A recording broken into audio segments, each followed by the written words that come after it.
So let's talk about season 2 of House of the Dragon.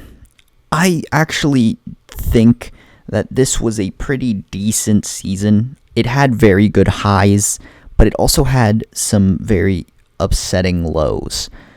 For example, this season just feels so filler and so unnecessary because it didn't feel like it was moving the plot forward. But for the first time ever, a show that starts off slow actually has a good climactic ending that wraps the story of the season well.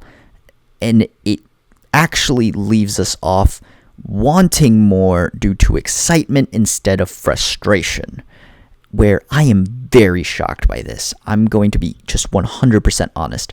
By the time I've noticed around episode 5 or 6, that it just didn't feel like it was going anywhere, and this was after a fantastic episode 4, which, in all honesty, is fantastic due to the amazing fight and the story implications, rather than actually continuing the whole story.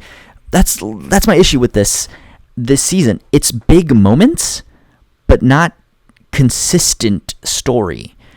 And it has such high highs, but also very low lows. It's inconsistent pacing throughout this whole season. And it was a shorter season than season 1. Season 1 had 10 episodes. This season has 8 episodes.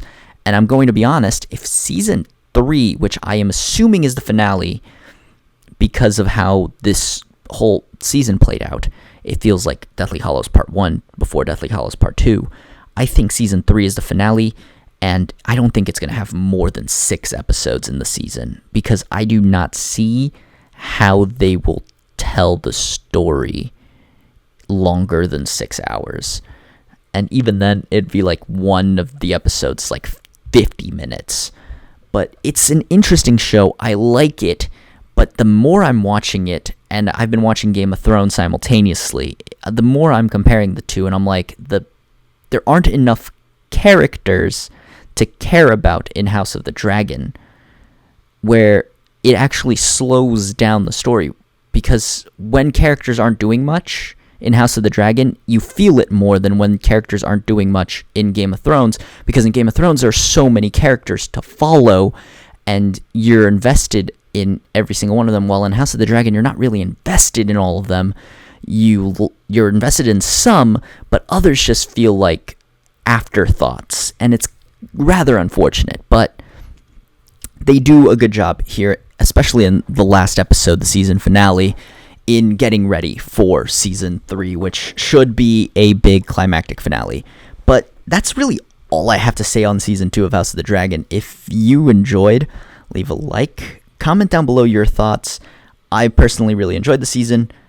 It's a hand grenade season, or more of a hot pocket season, but it's got really good hand grenade moments, which is why it pushes it slightly over the edge. But it's fun. I want to know your thoughts and opinions if you even watched it this far.